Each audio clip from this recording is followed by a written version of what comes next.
We'll answer this one. If triangle TEX or TAX is congruent to triangle MEL, measure of angle T is 55 and measure of angle E is 43. What is the measure of angle X? Okay, first gagawa tayo ng dalawang triangle. Si TAX, triangle TAX and triangle MEL. Okay, congruent ito. So, draw tayo ng dalawang triangle na congruent. Okay? Assume na lang natin na congruent triangle yan. Okay? Ano ba to?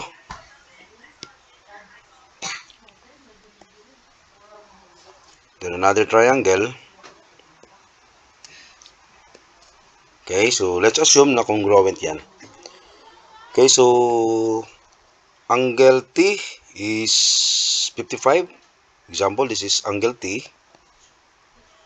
So, angle E is 43. So, ito yung tax A tsaka X. Ito yung M, E, L.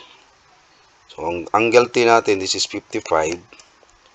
Angle E is 43. Okay, so we will find the angle X. This angle. Okay, so kung angle A is also congruent to angle E. So therefore, angle A is 43 yan. Kasi nga, yung dalawang triangle ay congruent. So kapag ang angle E ay 43, so therefore yung angle A natin is also 43.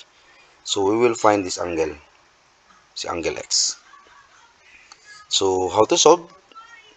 Angle T plus angle A plus angle X, that is equal to 180. Kasi the sum of measures of a triangle, angles in a triangle, is equal to 180.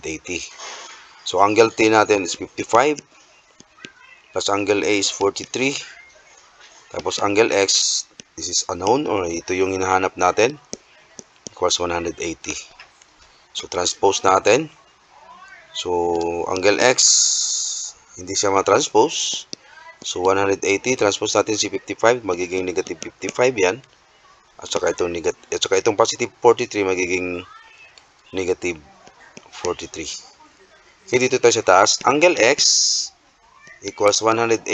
So minus. So negative 55 plus negative 43. So this is 8, 9. So minus 98. Okay, so angle X is 180 minus natin ng 98 pala ito, 98. So 10, so this is 2, 7 or 17. So 8, 82. So letter A. So yung angle X natin is 82. So letter A is the correct answer.